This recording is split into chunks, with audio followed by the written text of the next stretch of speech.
The Boko Haram terror group is still a threat, but recent attacks against Christians in Nigeria are coming from Muslim tribal herdsmen known as Fulanis. What we have is a genocide. They are trying to displace the Christians, they're trying to possess their lands, and they're trying to impose their religion on the so-called infidels and pagans who they consider Christians to be. International human rights attorney Emmanuel Ogebe recently lost family members, including a pregnant mother, her husband, and their children. And they went into their home and they killed their 4-year-old son and their 6-year-old daughter, who were asleep in their beds. The Fulani's weapon of choice? AK-47 automatic weapons, too expensive for most herdsmen.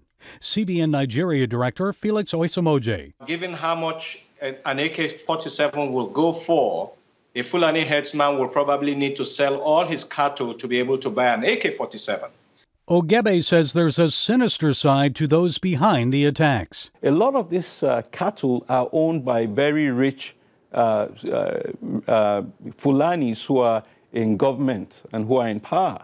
So there is a strong belief that the Fulanis, the ruling elite, are actually funding these herdsmen to conduct these attacks. According to the Global Terrorism Index, Fulani herdsmen have killed as many as 60,000 people since 2001. And church leaders in Plateau State say so far this year, the herdsmen have killed 6,000 Christians.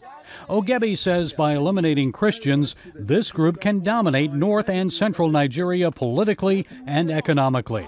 Thousands of Christians need help to escape the violence. I know that CBN 700 Club is in Nigeria.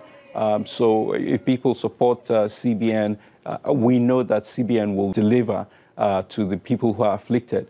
Oisamoje says CBN is dispatching humanitarian teams to the affected regions. They recently provided free medical care in north central Nigeria while sharing much needed spiritual comfort. I think one of the things we need the most is prayers, because after all, the Bible tells us that we do not war against flesh and blood. And so we know that there's spiritual issues, so we need to pray. Gary Lane, CBN News.